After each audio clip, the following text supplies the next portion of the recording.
New exclusive videos are waiting for you on Boosty. You can support me and follow the link to subscribe to Boosty. Enjoy watching. Prologue. He opened his eyes and sat up slowly. The familiar landscape of the catacombs of his inner world appeared before his eyes. Dim lighting, bare walls, quiet and dry. There had been no water here for a long time. Fortunately, at 20 years old you can cope with such nonsense. His head was splitting mercilessly, like in those happy times when Madara caressed him with Tsukiyomi, a rare piece of crap. I must say, it is not surprising that Sasuke walked so gloomy after meeting his brother at the massacre in the Uchiha clan. The strange thing is that he could walk at all. Only Jinchuriki with their nuclear regeneration can quickly recover. Leaning his hand on the wall, he stood up. Dark spots immediately danced before his eyes, and his whole body was pulled somewhere.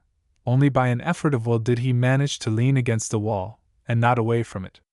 The brain worked hard, trying to force the mind to remember what preceded his awakening here. It would have taken some effort to get him to such a state that his subconscious was shitty. Even Kagaya couldn't boast of that, only Madara and Sasuke. The Uchiha was generally great at getting him mad. Snorting at that and immediately hissing through his teeth from the increasing headache, cursing Rikudo and his kids under his breath, such bastards. If you think about it, he slowly walked towards the main hall. One red-haired mug should know what happened to him.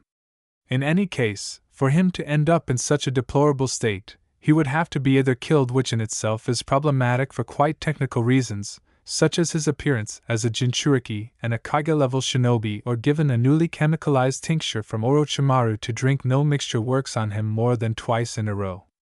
The entrance to the Biju Hall finally appeared ahead. As soon as he entered, he was deafened by a mocking roar. "Yo! Dead man!" The hall was still as huge as when he first found himself here. Only instead of a cage there was now a huge arch on two powerful, reliable columns, which, like vines, intertwined smooth lines and patterns. Behind the arch, the already dim light gradually disappeared, leaving darkness to reign on the other side. And on the border of light and shadow, in the semi-darkness, stood a tall human figure with long scarlet hair gathered in a ponytail.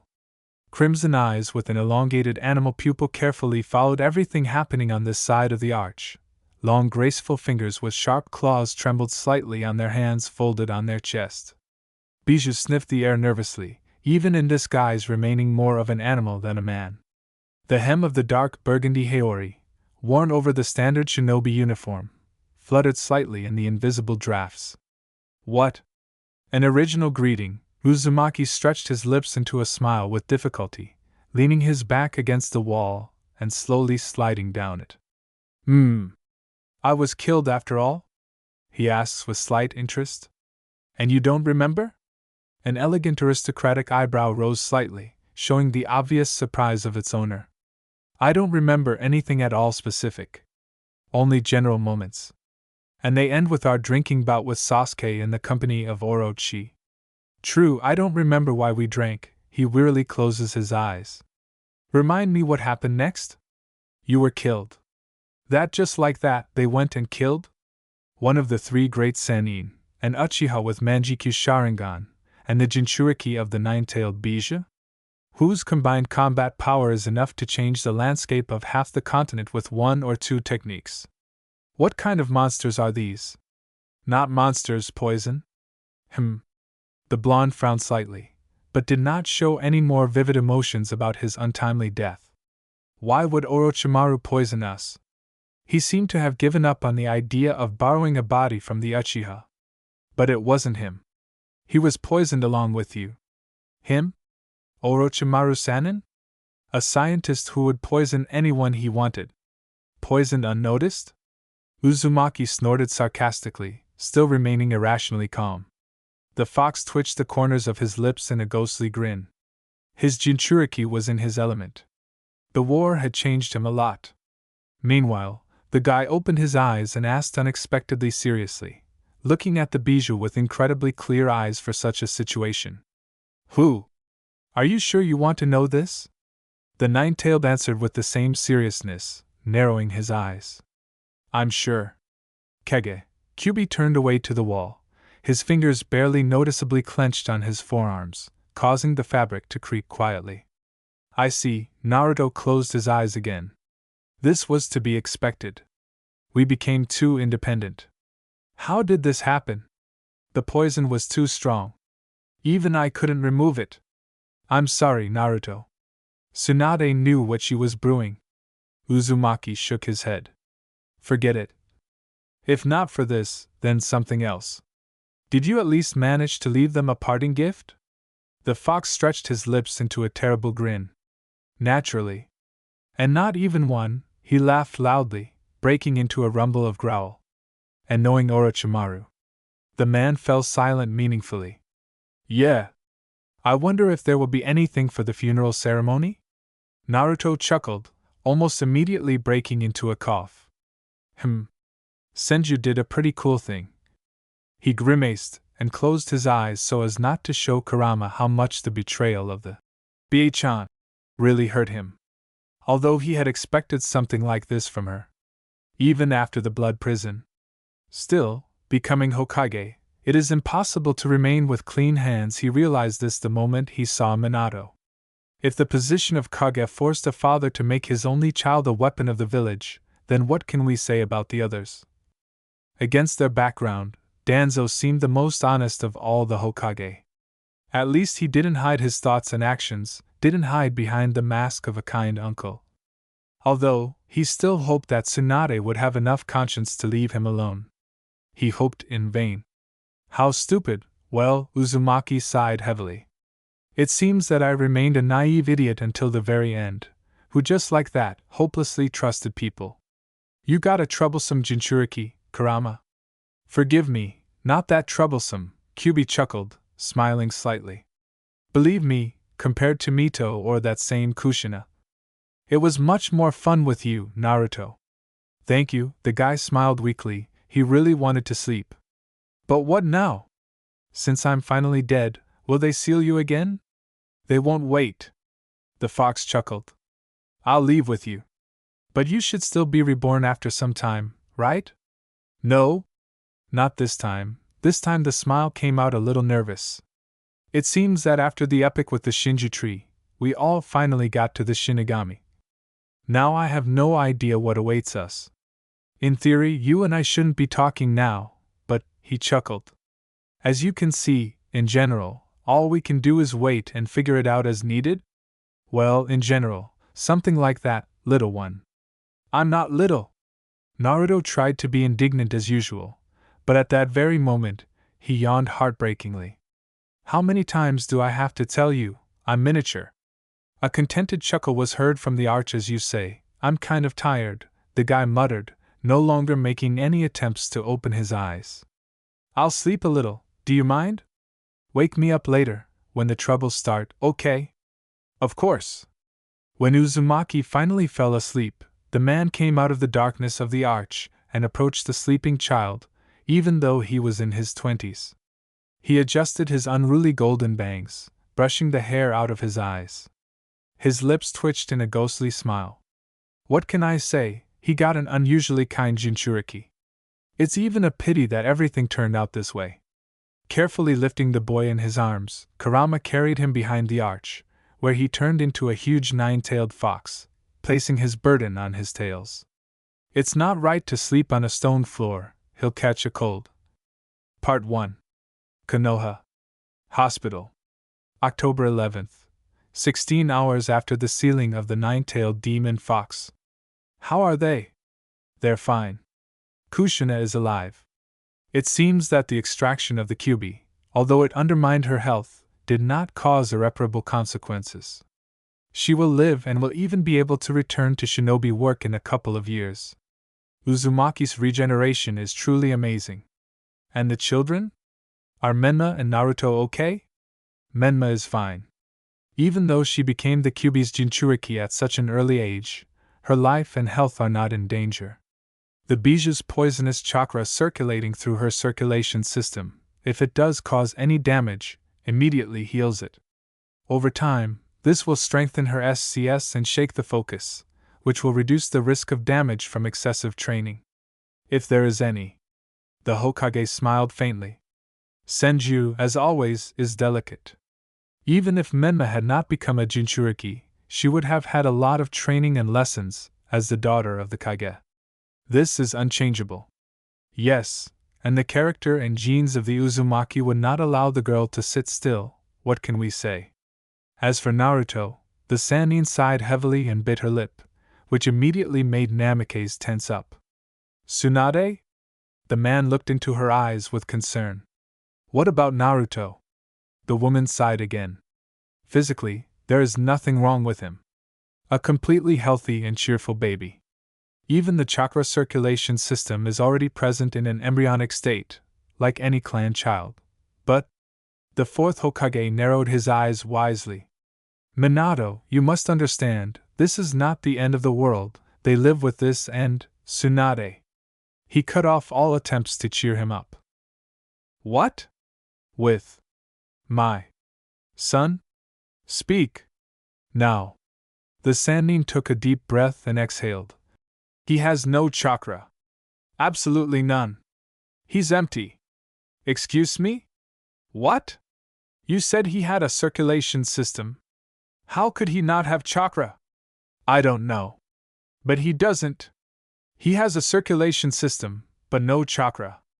The center doesn't produce any. It's possible that this is due to being near the nine tails during pregnancy. It's hard to say for sure. But Menma is fine, right? Yes. But the Kyuubi was sealed in Menma. Even if she had similar problems, the Bijuu's chakra ignited her source and made it work. Perhaps she had chakra from the start, perhaps not. Now you'll never know. And the fox, as you know, can't be transplanted. The mere fact that Kushina survived is a miracle that medicine hasn't seen since the Jinchuriki appeared. The Hokage sighed and rubbed his face wearily. A child without chakra is a disgrace for a shinobi. But that's not the point. Such a child is easy and desirable prey for enemies and rivals. Not to mention how the child himself will feel in the company of gifted children. Something can be done, right?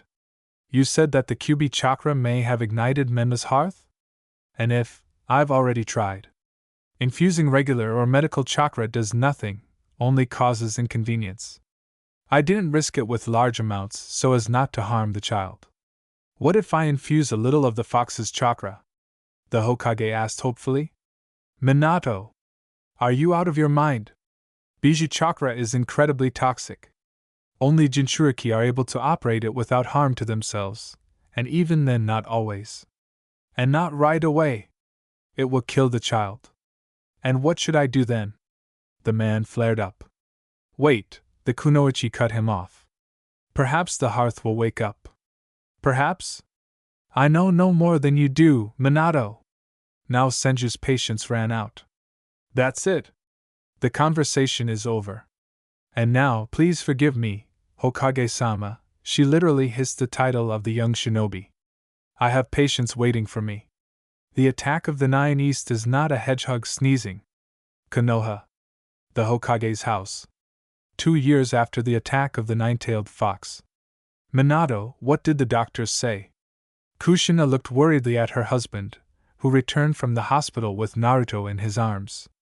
Empty, he shook his head dejectedly. The hearth still hasn't woken up. I see, she sighed and took her sleeping son from his father. Well, it's okay. The kunoichi smiled exaggeratedly cheerfully. We'll wait a little longer. You'll see, everything will work out, Tabane. She put the child in the crib, where the second child was already sleeping. The twins were incredibly similar, almost like 2 peas in a pod. But only almost. Their golden hair was the same shade, but while the boys stood on end, as if after a hurricane and seemed stiff, the girl's was obedient and soft even in appearance. Naruto's cheeks had clearly visible scar stripes, like whiskers, giving him a resemblance to a fox cub, but Menma didn't have them at all. But their main difference was in their eyes, but it was noticeable only on a clear and sunny day. Naruto's eyes were light, like the sea, like the summer sky. Bright blue eyes causing sighs of affection at one glance at them. But his sisters, although they were also blue, were a couple of tones darker. Like the sky beginning to frown. And if things don't work out? Minato leaned against the doorframe. He looked with a heavy gaze at the crib where the children were sleeping. Minato? The kunoichi looked at her husband in confusion. And if things don't work out, what will we do then? He won't be able to stay in the village. Don't say that. The woman appeared next to the shinobi in 2 steps and poked him in the chest with a sharp finger. Even if Naruto doesn't have chakra, he will still be our son. With or without chakra, he is and will be our son. People live without chakra. And the village is full of civilians, why can't he stay with us? What kind of nonsense is coming into your head, Minato? If it weren't for the children, the bloody habanero would definitely have burst into tears. Civilians won't be hunted like the son of Konoha's Yellow Lightning, the son of the 4th Hokage, or the brother of the Hidden Leaf's Jinchuriki. He won't be able to protect himself, and keeping him under guard forever, locked in the village, won't work. Don't talk like we'll have to give up on him. He'll develop chakra. I'm sure. I believe. Tears flowed from her eyes. He definitely will. She didn't know who she was convincing, herself, her husband, or fate. She knew the chance of success was negligible. 2 years had passed since the terrible diagnosis. Her powers after extracting the Kyuubi had already been restored, and her son hadn't shown even a hint of chakra. Minato hugged her shoulders, pressed her to himself, buried his chin in her scarlet hair. It was hard for him. The elders gave him a year, he began calmly and even emotionlessly. A year and a half at most. If he doesn't develop chakra during that time, he must be taken outside the village and transferred to an orphanage. What? The girl shuddered. While he's little and hasn't memorized any strategically important information, no. She dug her fingers into his Hokage cloak, whispering and beseeching. Don't say that. Don't say that, please. Forgive me, Kushi. Forgive me. But the decision has already been made. A year and a half. Either a miracle will happen during that time, or he will leave us forever. Forgive me. Don't get too attached to him.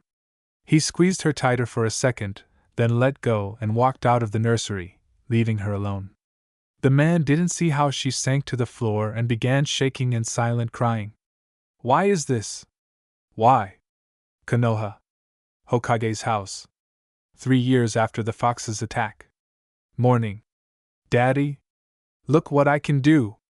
3-year-old Menma Namikaze stood on the ceiling and smiled happily. Menma! The Hokage rushed to his daughter, taking her off the precarious surface. What did I say about training without supervision? Oh! The little girl pulled her father's hair in displeasure. But I'm good. Well done, the yondaime stroked the girl's head. My little genius, but Naruto can't do that, she proudly announced. The shinobi immediately darkened. Yes, he can't. Evening. But we still have 6 months left. Kushina was eager to stop her husband. And what will they change? He didn't show any signs of it. Not a hint of chakra. Minato looked coldly at the sleeping child in his arms. He didn't like what he was about to do, but he didn't see any other way out. But he can stay in the village, even under a different name, and you'll torment yourself every time you look at him. But he'll have a different life there. Without shinobi and everything connected with them, he picked up the boy in his arms. You yourself understand that it will be better this way. For him and for us. Minato. However, he had already disappeared as a Haration. Mommy, why are you crying? An excited daughter ran into the room. And where did Daddy go with his little brother? Kushina burst into tears even more and hugged Menma. Did something happen to little brother Naruto? Naruto won't be here anymore, Menma, won't be. Won't be. Sobs and crying could be heard from the Namikaze house for a long time. Night. The Hokage's residence. With the clap of the Thunder God's technique, Minato appeared in the office and collapsed into a chair. He sighed heavily. You got rid of him after all? A hoarse voice rang out in the silence of the office, causing the Hokage to shudder and perk up. Danzo, Namikaze immediately identified. What do you want? Yes, here I am, looking at a man who personally threw out his son. The old man narrowed his one eye. Mind your own business, Shimura. The Yandame's eyes flashed angrily. And I told you, Minato? If you had given the boy to Root, they would have made a worthy shinobi out of him even without chakra. That won't happen, I told you. Now get out. Yuzushio. The Yuzuki's residence. 2 days later. Minato did what? The Yuzukage looked at the reporting Umbu whirlpool in barely restrained rage. He stood at attention, not moving. There was no shadow of a doubt that the head of the village had heard everything perfectly well the first time. Find. Yes. The ANBU man instantly disappeared from the office. Largely to avoid it. Well, Minato, well, Hokage. A puppy! And Kushina is no better. What did they have to tell me? A child, you see, without chakra. Well, Yellow Lightning of Konoha, pray, it will be better for you if everything is alright with my grandson. Part 2. Yukiri's orphanage. The border of the vegetable country. He'll come back for me. You'll see. You're lying. No one's coming for you. You were abandoned. Accept it. No. My dad will definitely come for me. Yeah, who needs you? He threw you away. Threw you away, threw you away, threw you away. No one needs you. Naruto the foundling. Unwanted Naruto. Unwanted, unwanted, abandoned. Ba ba ba. Shut up. Shut up. Shut up. You're still lying. He's coming for me. He'll definitely come. The orphanage teacher just sighed, listening to the screams in the yard. Here they go again, this argument again. They need to break them up, otherwise it's not far off from a fight. This has happened a couple of times already. When 6 months ago they found a sleeping boy of about 3 years old on the porch, everyone was terribly surprised. Usually, at that age, children are not abandoned, but brought. The boy was surprisingly pretty, in decent, quality clothes. Clean and well-groomed. Clearly, not from a poor family. And definitely not from a simple one. His appearance was almost aristocratic. Golden hair, big bright blue eyes, tanned skin. Even the strange mustache scars on his cheeks only added to his charm. He did not have any accompanying documents or a note. He could accurately say his name Naruto, and his age 3 years old, and his birthday was October 10th. But he could not say the name of his family or where he was from or where he lived before. At the same time, he seemed to know both the first and the second, but he could not name either one. The old guard only shook his head and wrinkled his nose in disdain at Shinobi. Only they could do this to a child. It seemed that the kid had fallen under one of their techniques. There was no point in not trusting the old warrior, a former samurai who had been through both the Second and Third Shinobi World Wars, in this matter. Although he didn't really understand all these ninja tricks, he had seen a lot of people in his time, both adults and children, who had fallen under mental techniques. Probably, the boy should have forgotten everything, but apparently it didn't work out. Either the shinobi was clumsy, or the boy himself had some ability to resist such mental crap. Although, perhaps, if he had forgotten everything, it would have been better. For everyone. For him and for the others. The boy stubbornly repeated that they would come for him.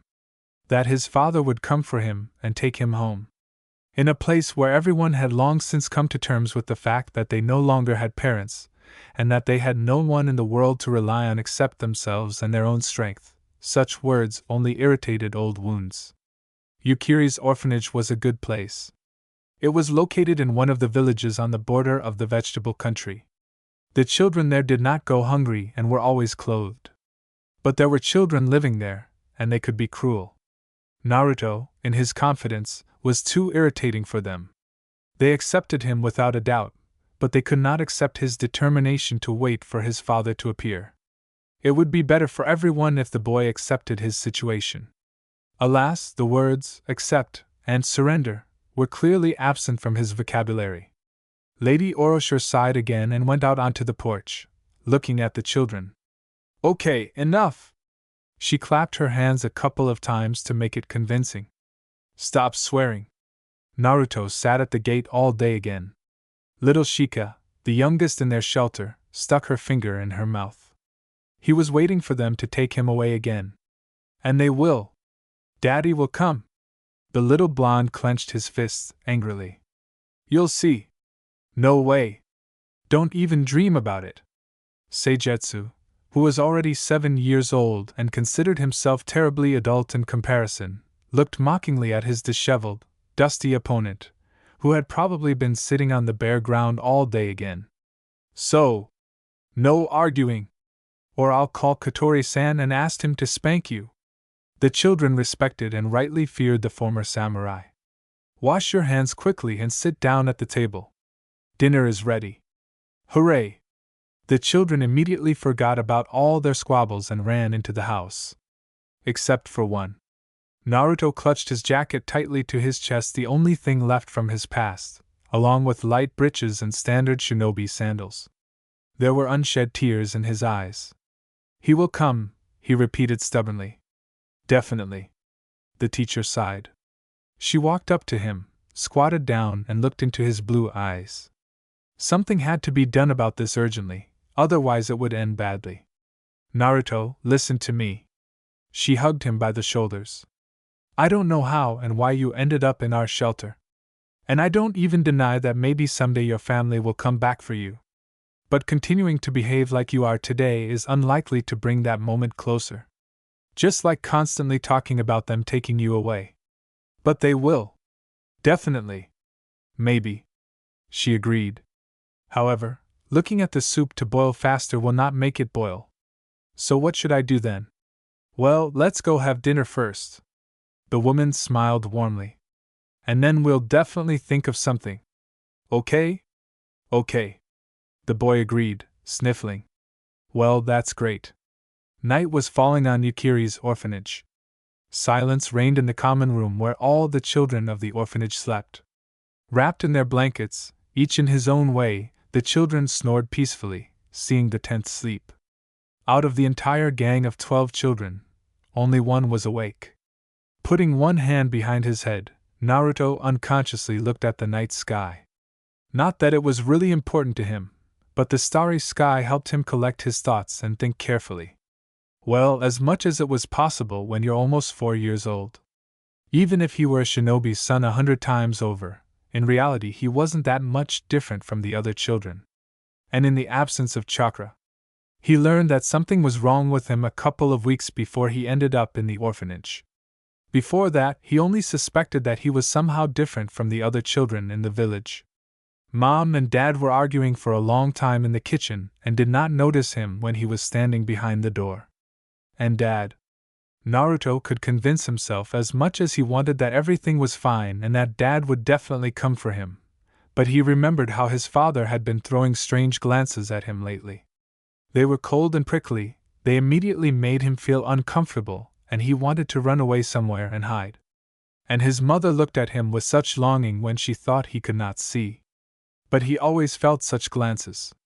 The boy understood that he could hardly have ended up in such a place by accident, and without his father's knowledge after all, his dad was Hokage. He knows everything. And the fact that for some reason he could not say who he was and where he was from spoke for itself. Often, different shinobi would come to their house and tell Menma, mostly only her, for some reason, about the different techniques. Naruto remembered that there was a clan called Yamanaka. They could do things with the head and even change memories. All this could explain a lot. But he didn't want to believe that he had been abandoned. Naruto sighed and pulled the blanket over his head. He could convince himself as much as he wanted, but so much time had passed, and no one had come for him. Perhaps Seigetsu and the others were right in some way, he needed to accept it. And yet, it wouldn't happen. He wouldn't give up. Even if no one came for him, he would grow up and find his family himself. But for that, he would have to become very strong. Without chakra, it would be 10 times harder, but he would try. He definitely would, and then his father would be proud of him. Having come to this decision, Naruto closed his eyes, satisfied with his conclusion. He would become a shinobi. And no matter how many difficulties awaited him ahead. Pieced by his new goal, the boy fell asleep, not even suspecting that in just a couple of hours, his life would change forever. The wild roar of a door being broken down, the screams of the teacher and the guard, someone's swearing and threats. There were still a couple of hours before dawn, when this cacophony woke the orphanage's pupils, forcing them to jump up from their futons. A frightened Mrs. Orosher flew into the room and rushed towards them. "Children, do not leave the room!" The clanging of steel and a new portion of screams were heard from outside. A blow. The scream of the guard. "Pathetic old man! Did you think you could stop us with this rusty katana? Us, the Nuknin of the hidden mist, for whose heads millions have been promised?" The door to the room flew off its hinges. The guard's body flew across the room and crashed into the wall. Kitori was still alive. He slid to the floor with a groan, leaving a wide trail of blood behind him, but even so, he was clutching his katana tightly. Seeing the old guard in such a state, the children burst into tears, raising a howl.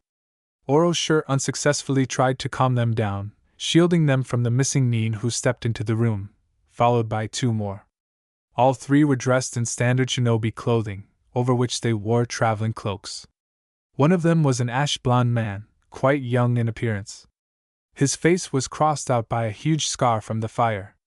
But the faces of the remaining two were masked. They really did wear the crossed-out forehead protectors of the hidden village in the mist. Naruto remembered how one of the visiting shinobi showed Menma pictures of different signs of the hidden villages. He also remembered that the mist was often called bloody for the cruelty of the ninja living there. "There you are, bitch!" The man who entered first grinned terribly. "With your puppies, as I see. Great, the guys and I will have a lot of fun at your expense today." He grinned happily to the laughter of his comrades. There were only 3 of them, but through the approaching horror Naruto understood more and more clearly that they could not cope with them. If even old man Kitori could not cope, then they have no way. "We have nothing. Please do not touch us. This is just an orphanage. There are only children here." The woman covered the children with her body, hoping to protect them, but only caused a new fit of laughter from the mist people. "Ouch, what a chick!" The leader approached Orosher and grabbed her by the throat, licking his lips vulgarly. The children behind the teacher's back began to cry louder. "Now be quiet, little brats, or else the formidable uncle will tickle your insides with a kunai. Don't dare to touch them."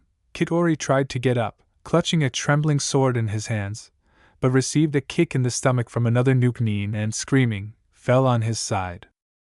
"Shut up, old man," he growled. "Didn't you get enough? I'll give you more now." Suddenly, a pillow flew at him. "Get away from him!"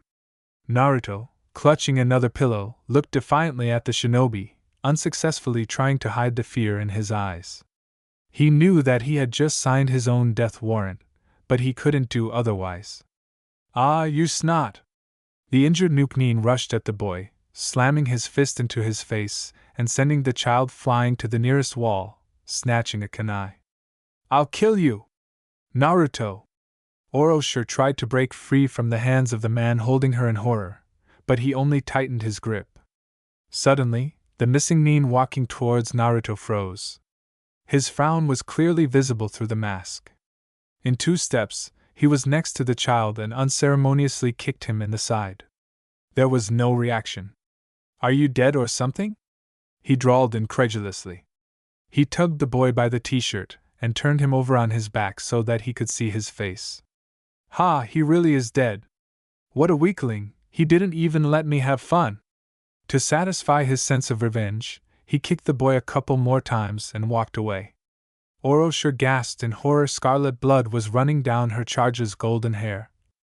The children behind her began to howl like beluga whales and hid deeper in the corner. "Now shut up!" The fog man held a kunai to the throat of his captive. "No, join him quickly! I will kill you slowly until you—" He stopped. He shuddered. The room blew with pure chakra wind. "It's time to wake up, Naruto." Part 3.2. He. Tall, thin and rangy, like a wolf or rather, a fox. Hair the color of ripe wheat, as if after a non-lethal encounter with an electric chair it stands, sticks out in different directions and does not think to bend down. a tanned face. The standard Konoha shinobi uniform, only a little strange in color black, gray, red, orange, and a protector hangs out of his pocket, stuffed somehow. Strangely enough, there is no Chunin vest in sight, and meanwhile he looks at least 20. On his cheeks, like a caricature of a mustache, 3 stripes, either scars or tattoos. His lips are twisted in a bitter, tired smile smirk. In his blue eyes the color of the summer sky, a cold, stubborn fire that seems to whisper, "I will get up, I will go out, I will break free in spite of you all, I will survive and move on. I will not break." His whole appearance is strangely sleepy and sleep-deprived, rumpled and extremely tired. And he, small, disheveled, and confused. He is no more than 4. Black breeches, a shabby t-shirt, and on it an open jacket orange, like a ripe orange. He looks like him, almost like a twin brother, the same wheat-colored hair, the same blue eyes, and the same stripes mustaches on the cheeks. The only difference between them is their age, and the expression in their eyes. And the bloody strands of hair on one side of the younger one. He is confused and surprised, slightly scared, and does not understand anything, and he is tired, betrayed by those whom he more or less trusted, slightly irritated, but still ready to fight. They are standing a couple of meters from each other in a dark, huge hall. He has his back to the exit, and he has his back to the huge arch that divided the hall into parts. It was not clear whether they were equal or not. Darkness swirled behind the line of columns, only just before the exit, changing to a vague twilight. It was difficult to discern a tall human figure in it, standing on the very border of the darkness. Hiding in the darkness and twilight was in no hurry to show itself more clearly, and was only watching for now. A memory flickered on the wall closest to them. Namikaze Minato brought his sleeping son to the head of the Yamanaka clan. "Are you sure?" Inoichi looks at his old friend with a questioning look. "Yes." The Hokage's face remains impassive. He hands the child over to the shinobi. "It will be better for everyone." The mentalist's face is impassive and politely cold. It is impossible to tell what he is thinking. What should he remember? Only his name, Naruto. His last name? No. It will only hinder him. He must forget everything. Inoichi clenched his teeth a little harder for a second, but quickly pulled himself together. There are things he cannot interfere with, and now is precisely such a case. The Hokage's order is the Hokage's order. He snorts. An interesting fact Orochimaru had discovered in the last year of their acquaintance. The Kyuubi's chakra has simply monstrous destructiveness towards any mental bookmarks. And as for memory bookmarks, and this concerns not only the direct carrier. Even if a person is exposed to the Biju's chakra for just a couple of minutes, if he is destined to survive after that, he will still be unavailable for mental bookmarks for some time, and those he has will become significantly thinner. Another thing is that bookmarks are different. Some are more powerful, some are weaker. The snake, chuckling and with a characteristic whistle, in his case a harbinger of almost nervous hysteria, reported then that even if the fox had not been sealed in him immediately after birth, in another 10 years all mental bookmarks would have flown off him within a couple of weeks or months, the strongest ones plus or minus 6 months. After all, he had been in contact with the Biju chakra for 9 whole months. So, Dobe, all your stupidity in childhood is only yours, and only your stupidity and whim. He laughed at the topic. Shut up, unfinished Avenger. Coo. Now I'll let you both do experiments if you don't shut up. So it's not surprising that Yamanaka only managed to block the little one's ability to talk about himself and his family, but not the knowledge itself. He's not coming, is he? My dad? The little blonde squeezes his orange jacket tightly to his chest and doesn't even notice this gesture of despair. Well, I think it's obvious. The elder one looks thoughtfully into the darkness, where in theory there should be a ceiling. Why? The younger one looks at his father's familiar face with despair. Why did he do that? I mean, I didn't do anything. Nothing bad. The elder one is silent. What can he say here? No, he already understood about the chakra and the sleeping source. But he couldn't tell the child that his father abandoned his son just because of that. Who are you? The unexpected change of topic tears the older one away from contemplating the ceiling. He freezes for a second. You? Me? I am you. Only different. I don't understand. You can consider me your shadow. You don't look like a shadow. Rather, I am yours. The older one looks at his younger copy in bewilderment. You are stronger than me. I know. A shadow can't be stronger than a person. Tell that to Nara. He snorts. And you also have him. The child looks at the one hiding behind the arch. You are too smart for your age. The older one chuckles. I am the son of a shinobi. Proudly and stubbornly. Me too. They were silent. I died, right? The younger blonde frowned at the toes of his sandals. There, in reality? Not yet. You can come back. There's nothing I can do anyway. Why? Just giving up? What else can I do? After all, I can't do anything. Well, if you put it that way, then of course. You're a lousy shinobi in that case. I'm not a shinobi. I saw it myself. My father refused me this path. But you wanted to be one. Would you give up your dream? The kid was silent. The elder one was silent too. They had no need to rush. For now, time had stopped for them. You can fulfill it, the child said. What? You can take my place. I know. You are strong and can handle everything. But what about you? Then you won't be able to come back, right? You know that? The elder one frowned. It wasn't like he liked the little one's decision. I know. But I'm not going to die.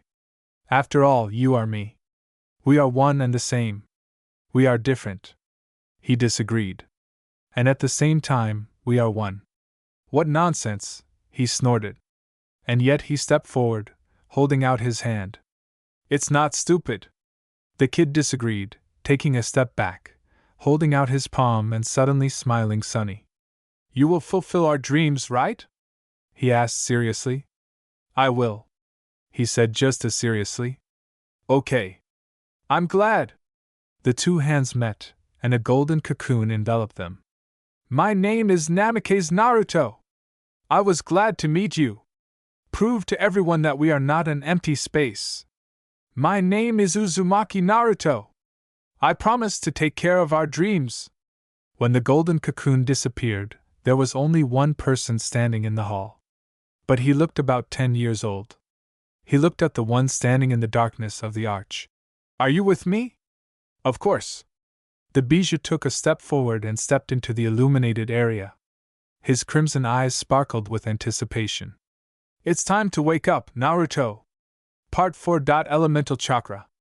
Chakra of natural elements. A thing in itself, so to speak. But few people think about it seriously.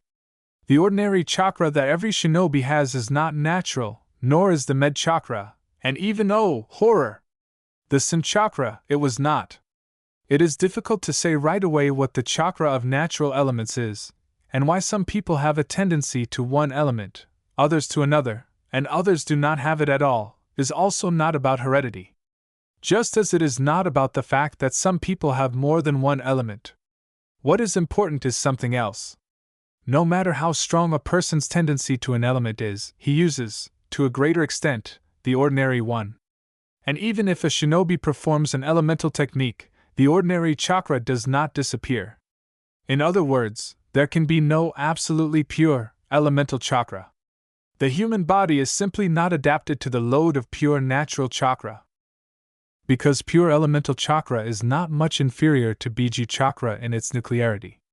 Therefore, it is not surprising that when the seemingly dead boy exuded absolutely pure elemental chakra, the Nuke Ning was very surprised. Databeo.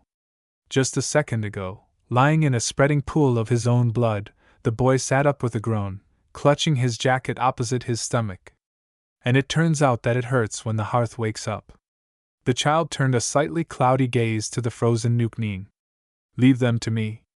Someone else's voice with barely noticeable growling notes, from somewhere behind the boy's back, made everyone shudder. After some time, the elemental chakra will finish igniting your circulation system and return to its normal state. Until then, it is better for you not to strain yourself. Good.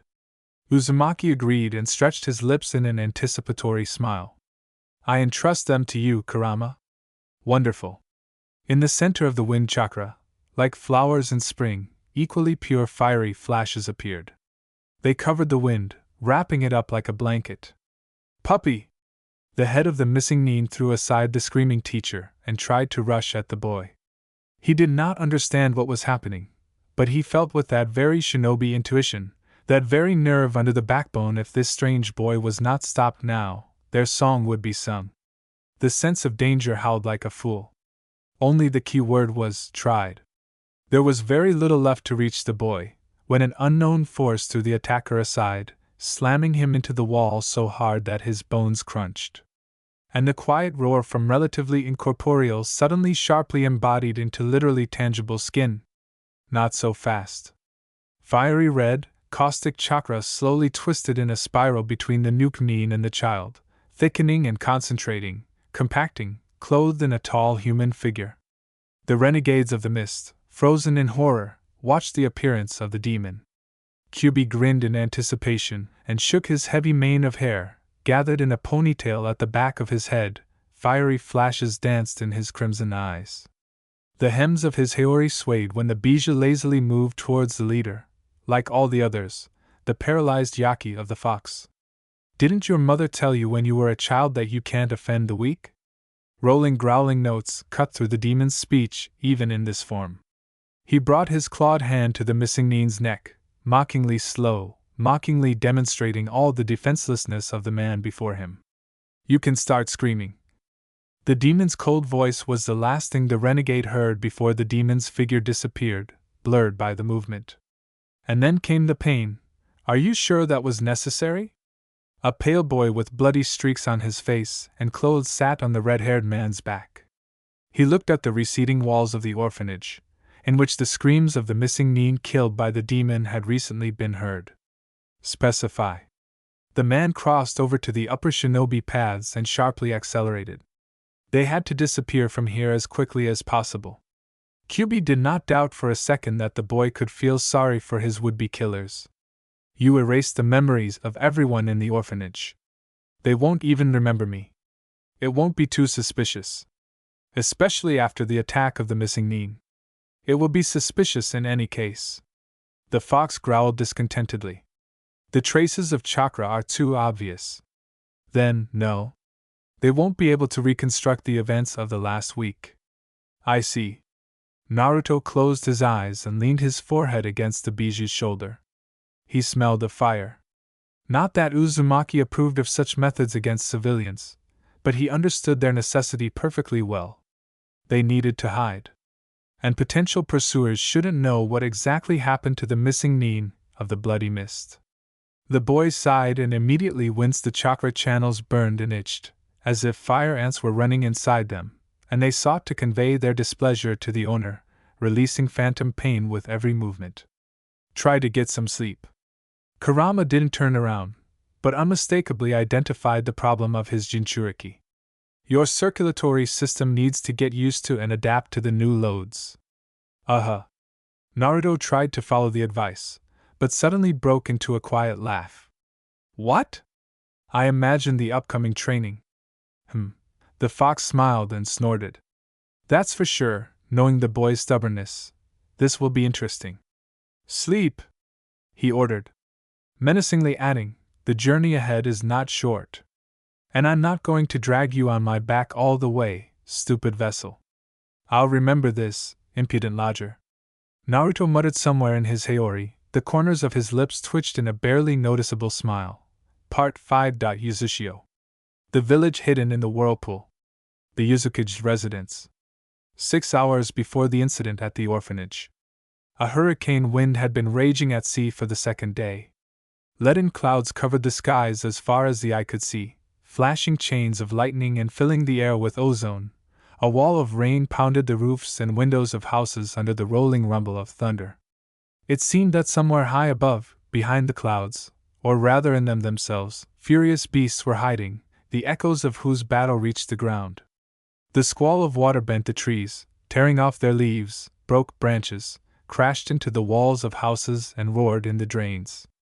However, the protective barrier of Yuzashio withstood the blow with dignity, extinguishing most of the wrath of the elements. And for those who knew this, it was terrifying to imagine what was happening beyond the walls of the hidden village. There hadn't been a storm like this in decades. Toshiro Uzumaki gloomily watched the riot of nature outside his office window. The world outside the residence accurately reflected the state of his soul. The Yuzukage of the hidden whirlpool was tormented by anxious premonitions. And he was used to trusting them. His soul was sick, he wanted to act, to do something, but now it was impossible, if not useless.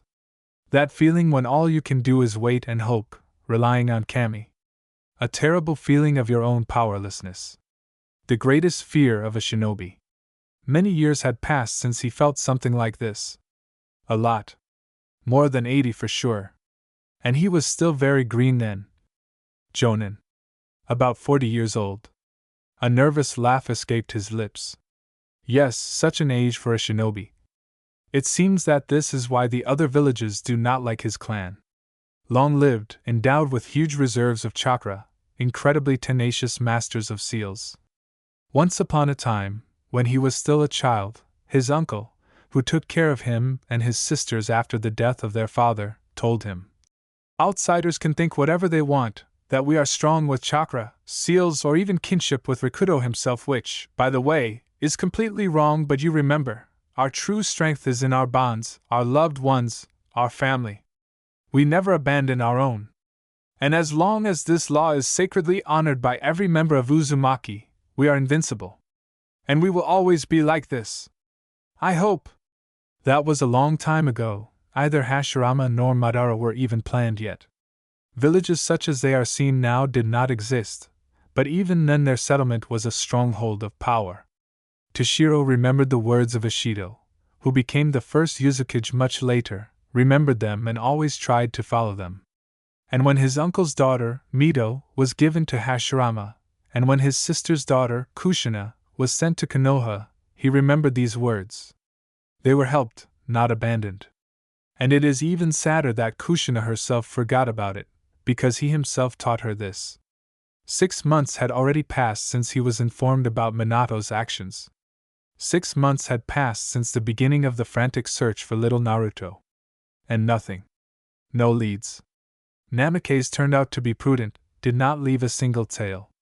In response to a direct demand to hand over his grandson, a lengthy petition came, in the composition of which the hand of the elders, headed by Sarutobi, was felt, the general meaning of which boiled down to the following: "The boy is Namikaze, therefore, would you please, respected Yuzukage, mind your own business." It was written in a florid and figurative manner, so it couldn't be called an insult. At any other time, Toshiro would have made a scandal, wouldn't have been too lazy to personally come to Konoha and shake all the information about his grandson out of the lightning boy and his elderly worms. But these wrecks had taken precautions. Minato Namikaze and his wife Kushina, Uzumaki before marriage, had no son. Only a daughter. He wanted to spit venom, like a real Orochimaru's appeal, but it was easier to agree. The argument would take too much time, during which anything could happen to the child. Therefore, a secret order was given for an independent search. But, so far, everything was still empty. Old Uzumaki felt how time was slipping through his fingers. Something was supposed to happen. But what? Besides, Yuzashio wasn't the only one searching for Naruto. To the Yuzukage's considerable surprise, Konoha's route was looking for traces of the boy. And it did so quietly. You don't have to be a genius to figure out that the search was the personal initiative of the head of foreign intelligence, and that Shimura was probably acting in secret not only from the Hokage, but also from the other elders. It makes you think. Danzo is not the kind of person who would waste valuable resources for no reason. There is always a meaning to his actions, a double or even a fifth bottom, a true student of Tobarama Senju. He was like that too. Shimura most likely needs the boy for his blood, no matter what Sarutobi sings, but Uzumaki blood is Uzumaki blood. At least half of Naruto belongs to the red-haired demon's no chakra, but that is absolutely unimportant. It was strange that the kid was not given to Root right away. Perhaps Namake's conscience awoke here, not wanting to give up his son and deciding to give the boy a peaceful life. However, this is no longer important. Be that as it may, the child should have been found first. It is not right for the youngest prince of the clan to grow up in someone else's house. In addition, there are vague rumors about Orochimaru, who left the village more than 6 months ago. Coupled with the turmoil in the Uchiha clan that occurred at about the same time, the most diverse conclusions suggest themselves. It was not possible to find out the full background of what happened, but it was reliably known that something happened to the youngest son of Fugaku in the main family of the clan. At the same time, the snake Sannin acquired a personal student, according to rumors, very similar to the little Uchiha, after which he packed his things and disappeared. He was not declared a Nukenin only due to his past merits and the intercession of his former teammates. For some time, there was no sign of the snake, as if he had disappeared into thin air, and now, a rumor has appeared that he is persistently searching for a child. Too strange to be a coincidence. The shadow of an umbu flashed behind Toshiro. Toshiro-sama, we have found a trace. Part 6. The shoulder under his cheek was hot, like a tile heated by the sun. The measured movement in time with the jumps, and the smell of fire burning in campfires and home hearths calmed and brought peace. Kurama was always like this, both in fox form and in human form. His heat and true essence showed through any mirage and illusion, and clothes were certainly not an obstacle to it. In short, an excellent heated pillow. Sasuke, who once blurted this out, received a noble scolding from both the Biju and Naruto, but did not regret it one bit. Uzumaki could often be seen sleeping in an embrace with the tailed beast, even if not in human, but in animal form, it still looked cute. So much so that it struck even Orochimaru, who was impenetrable in this regard. He was wary of waking them up in such a state. However, perhaps it was the remnants of the instinct for self-preservation. Uzumaki chuckled quietly, burying his nose in the crimson Haori, a smile involuntarily creeping onto his face from the memories. He and Sasuke spent a lot of time in Oto in the last 2 years after the war. It was hard for both of them to be in Konoha, although for different reasons. Uchiha is followed everywhere by distrustful glances, sometimes openly splashing with contempt, and even hatred. Even if officially he was forgiven, recognized as a hero and happy to return, but in practice everything is different. Uzumaki is not at all deceived. If not for his intercession, now the last Uchiha would definitely be in trouble.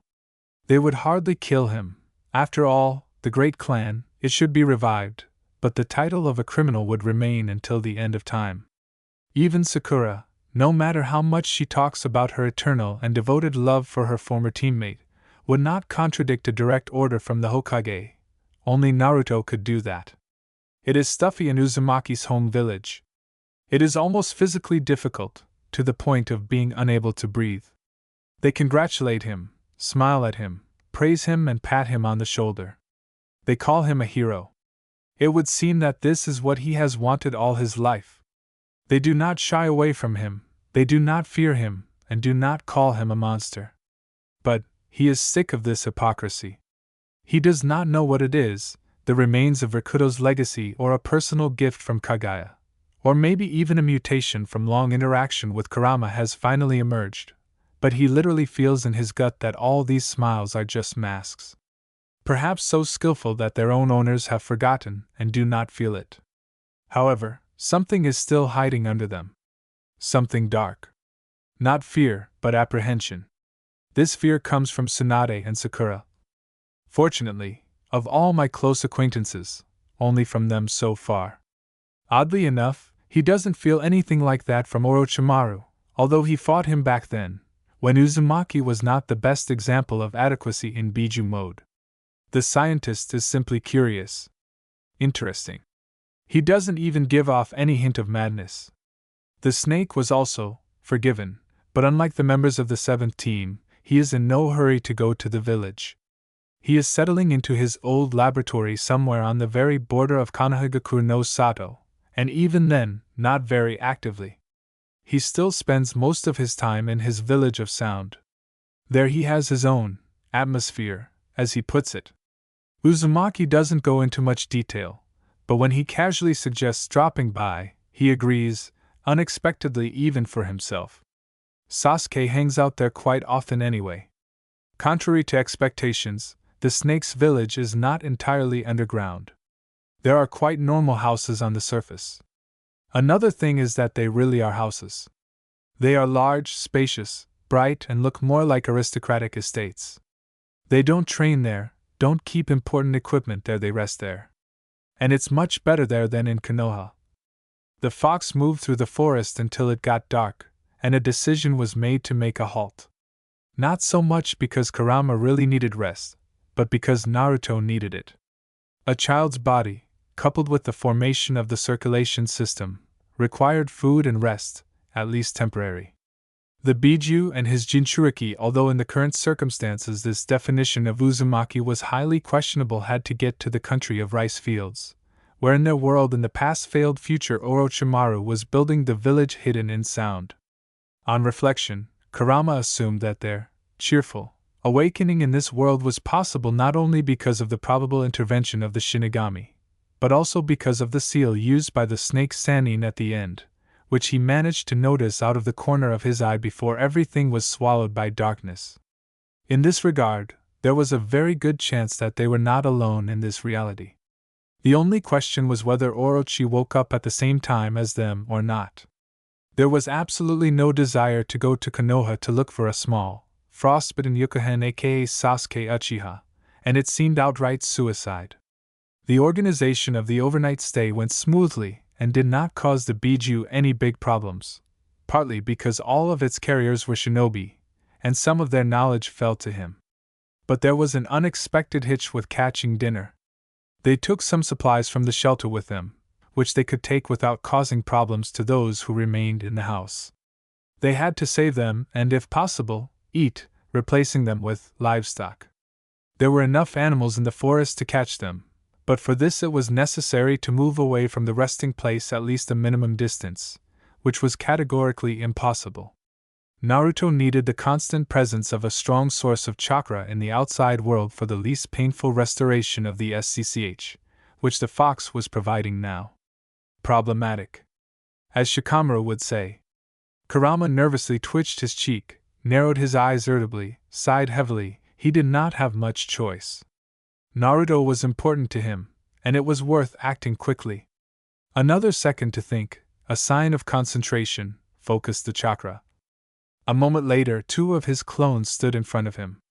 The fox winced. He needed only one. The conclusion control is lame. Previously, he did not even need a hand seal for this. However, after so many years in the cage, Kami himself ordered it. A lousy excuse for him, but now is not the time for introspection. Biju nodded to the clones, and they evaporated. Even Naruto did not know about this. Kyuubi did not plan to hide it from him, but was in no hurry to show it either. There was no reason or need until now. At one time, he did not even show it to Rikudo. Remembering the hermit, the fox grimaced, as if he had chewed a whole lemon. He would definitely not show this to anyone. It was enough for him that he told him his name. And that is what he paid for. Naive. It is even somehow embarrassing with his number of tails.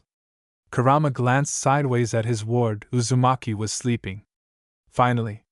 He was seriously afraid that the little one would not be able to fall asleep because of the blazing hearth. After all, this body was not accustomed to enduring pain. But the kid turned out to be strong. That's for sure, Uzumaki.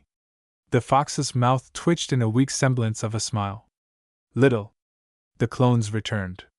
One with 2 rabbit carcasses, the second gathered medicinal herbs.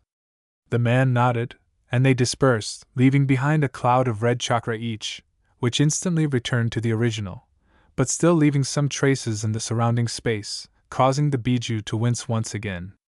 Bad. Very bad. Any sensor would track them down like that. Control needed to be restored urgently. While cutting up the carcasses, he lazily went through the clones' memories. In 10 minutes, they were only able to check the area at a distance of 1 kilometer. Not enough. The sensory system also needed to be restored. Nothing serious had been discovered, which was not surprising, they were quite far from any populated areas. But this was no reason to relax. Given Naruto's current state, he would definitely be ballast for the next 2 days. Yes, and when he came to his senses, in general, even to the level of a weak genin, he was as far from Konoha as the land of snow. Also, taking into account how much dirt they had left in the shelter, yes, and here, it was best to remain silent. Even a blind deaf-mute civilian with a complete lack of limbs would notice the Biju's chakra. Speaking of Biju, he froze, listening. That's right, he felt the nine tails from this reality quite clearly, which was very strange. There couldn't be 2 Kyuubi no Yoko in one world. Or not. Kurama even stopped gutting the carcasses, turning his gaze inward, looking around, measuring, comparing. What's wrong? There is something. Definitely. A small difference that appeared only recently, but is already changing him like an avalanche. Like an echo of a long-forgotten memory. Come on! The kunai, privatized from the unlucky Nuknin, fell from his weakened hand. Okay. The man jumped up, threw his head back and burst into laughter. Loudly, uncontrollably, breathlessly, as he hadn't done for a long time. He wanted to run and chase after prey, headlong, rush into the thick of the battle, smash a couple of mountains and raze them to the ground. Yes. Run, jump, rush. Without stopping. Just for this, it was worth dying in that world. The kid wrapped in a Haori tossed and turned under the tree, bringing the fox to his senses. So, now was not the time to give in to emotions. What had happened could be thought over later. Having finished with the hare in 2 movements, he snapped his fingers, lighting a small dancing tongue of flame, setting fire to the piled-up brushwood. Little one! Wake up! He growled, shaking Uzumaki by the shoulder. You need to eat. However, all he got from the boy was an inarticulate grumbling. He frowned and pressed his palm to the child's forehead. He cursed. He was all burning. The fever had already set in. Too early. TCH. You're nothing but trouble, Uzumaki. Kurama took a flask of water from his bosom and quickly unscrewed the lid. The herbs brought by the clone took their place on the open palm. The man closed his eyes and concentrated. For a while nothing happened, but after a moment heat poured from the fox's palm, as if from a fire, drying up the herbs right before his eyes. Clenching his fist, he ground the medicine into dust, which he poured into a flask. He shook it and put the neck to the lips of his ward. Such a decoction was much inferior in its properties to any medicine, but now that was not important. The fox filled the herbs with his power. This raised the energy and healing indicators of the infusion to the parameters of medical chakra. Exactly what Naruto needed now. It seems that dinner is cancelled, the man snorted, adjusting his Haori on the boy. As always. The night promised to be long. He looked up, the starry sky was incredibly beautiful. How long had he not seen it? Now everything will be different. Part 7. The heavy night gave way to a restless morning. As the stars began to fade, Kurama realized that there was no point in staying where they were. They had already wasted too much time on the camp. Alas, Naruto had not gotten any better by morning. Although his temperature had stabilized, it was still high. The little guy needed qualified medical care, which the fox, with all his other talents, could not provide. His chakra, circulating through the Uzumaki's internal system, helped to regenerate and support the body. Without it, the boy most likely would not have survived the night. And although the child's hearth had already begun to produce its own energy, there was still too little of it left. They had to hurry. Having placed Naruto on his back, the fox rushed to the border of the country of rice fields. Otoge cure. 26 hours later. Have they found the dobe yet? The top of the black-haired head appeared at the edge of the table. Orochimaru tore his eyes away from another report, raised himself slightly, and looked behind the table. Little Sasuke was chewing a tomato well. Who would have doubted it? The Sannin chuckled and sat back, burying his face in the papers. In the past 24 hours since the last question, the situation has not changed. Do you know that eating too many tomatoes is harmful? Pfft. They snorted independently from below. I will not treat him, the snake warned. I'll go to Kabuto. He is still too young for this. Unlike you, he has no knowledge of his past life. HM? Thoughtfully. Wasn't he a genius from childhood? A fracture and poisoning are different things, in case you didn't know. Offended silence. Orochimaru sighed, put the documents aside, stood up and, walking around the high table, looked demandingly at the Uchiha, folding his arms across his chest. Training? The little misunderstanding innocently inquired, flashing the Sharingan with one tomo. For some time, the man drilled the impudent fellow with a heavy look. The latter did not react to him, or to the ki wave. Have you heard of such a thing as an age limit? You are not supposed to study so much. Sharingan 2, you are not supposed to awaken before 7. According to your relatives, you should not have it at all.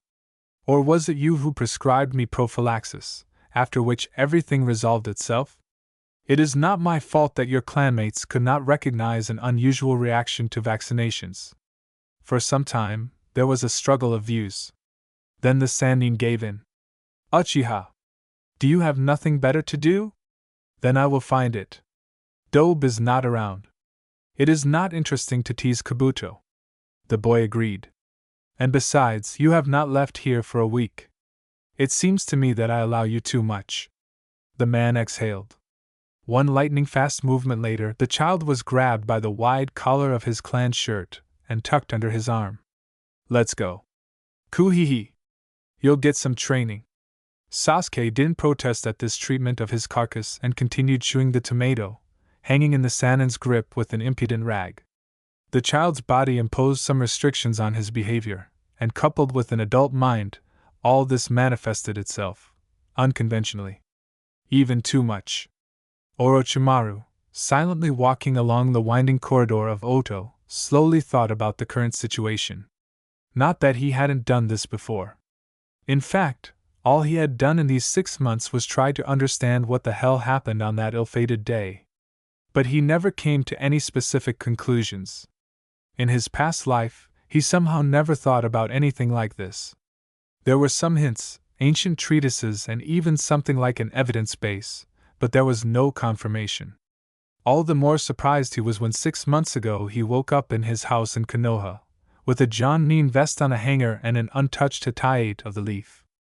Together with the memories of a not-so-simple death, I wonder what Tsunade mixed in that cocktail. And the posthumous gift that worked, all this led to thoughts of Genjutsu. No matter Tsukuyomi. And no matter Madara's authorship. Living Minato and Kushina with their daughter Jinchuriki only strengthened these thoughts. To his credit, he preferred to first delve into the situation, and then look for a way out of it, sensibly deciding that he would always have time to run away. Locked in his laboratory, fortunately the occasion was great, he didn't sit down to conduct experiments, as one might think. He plunged into deep meditation. In this way, he could also shed illusions, even those induced by the Sharingan. Another thing is that in the usual Tsukuyomi there is no time for this. And here a surprise awaited him. Something between childish surprise, a point-blank Biju bomb, and happy birthday, Orochi! Here is your new test subject. In his subconscious there were as many as 2 sets of memories. Having sorted them out, the snake came to a long-known conclusion, confirmed by Madara. Uzumaki Naruto is a lucky guy. Perhaps it is worth starting with a grand last drinking bout. For what and on what occasion they drank, it was not possible to establish, but based on the calendar date, it is quite possible that they were simply celebrating Uzumaki's birthday for the 3rd day. This, by the way, could explain why they reacted more or less calmly to the appearance of all the Kage, and even offered them a drink. So, in the midst of the drinking, but before the appearance of the Kage, Uchiha, who was the last, suddenly remembered that the Uzumaki are a clan of few and masters. The ability to build and, most importantly, understand seals is practically in their blood. This is their Kekka Genkai. And it seems to be a long-known fact, but for some reason it has never been used in relation to the current Jinchuriki of the Nine Tails. I mean, No one ever thought of handing him something more serious than an explosion tag or a sealing food scroll. The key to the Shinigami seal, and the 8 trigram seal itself, does not count. You can't really study yourself. As a result, the half-drunk Uchiha could not find anything better than to offer the Uzumaki to dig into some more complicated seal. Why did they harness him, Orochimaru, already? It is possible that if he were sober, he would not have refused to conduct the experiment even then. But in this case, he would have taken care of at least minimal precautions. Yes, and he would have initially suggested something easier to start with. And not with disassembling the summoning scroll, the original of which Uzumaki had seen 2 or 3 times at most. In addition to all this, the impudent fox face dug up a small piece of the 10 tails in her stash, the size of a baby's fingernail. So, in the asset drunk Uzumaki, who is a Jinchuriki One Piece, the same drunk Uchiha with the eternal Manjikyu Sharingan One Piece, the 9-tailed Bijou, also not quite sober One Piece, and to top it off, he the snake Sannin Orochimaru absolutely definitely not sober. Plus the summoning scroll, a piece of the divine tree, and nearby in a corner lay a Shinigami mask from the Uzumaki temple near Konoha. Scary? That's the point. The result of their joint work was, well, it wasn't anything. At first glance, the scroll just went PFF. It blew out a cloud of smoke and burned a piece of the tailed beast. The researchers were upset and threw it into the corner, right next to the Shinigami mask. Then the Kage showed up. How they got into his lab is a separate question that requires clarification, but it's unlikely that he'll ever get it, now for sure. It's worth saying that at the last moment, when Sasuke suddenly lost consciousness, and Naruto wrapped himself in the tailed beast's cloak and threw the infusion right in Tsunade's face, he understood everything. And he managed to activate the self-destruct protocol. Considering the bijou that had begun to form like a bomb, it should have been loud. Essentially, if Orochimaru was to blame for what happened, and he reluctantly admitted it. Relaxed, Snake, relaxed? He forgot what his teammate was like. But unlike G, he never suffered from illusions about the Senju princess. She is Haim. Even more, she is Haim Senju. Madara's vivid example showed much more than the history books preferred to say. It was not for nothing that he was killed with a blow to the back. The methods, one might say, are family. The second set of memories also belonged to Orochimaru. But to a different one. What the specific difference was, he found it difficult to say. The premises and many actions were the same as in that, his first life, but the result. The result was different. Perhaps it was because this time they managed to stop him at the right moment. And oddly enough, it was Danzo who did it. It seems that here he was more adequate.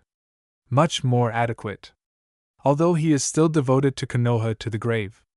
As for the Orochimaru of this reality then, sadly he died. Largely because of his own stupidity, which was quite painful for his own pride. The snake never figured out what the other him, how does it sound, huh? Was trying to do, but in the end, during deep meditation in the enhanced concentration seal, he managed to burn his own personality, turning into a vegetable. Well, okay. It happens to everyone. In general, the new Orochimaru took everything that was left for himself. The man strongly suspected that his appearance in this reality, and the fact that it was not a genjutsu, he still had to accept, was connected with nothing more than that. Well, let it be this sample, into which they turned the summoning scroll. And also the not-so-small intervention of the Shinigami. It was worth admitting that they all managed to get the death god. And since they all participated in the mockery of the scroll, it was worth expecting the appearance of other participants in the drinking binge. And as further events showed, it was exactly like that. Although, with problems.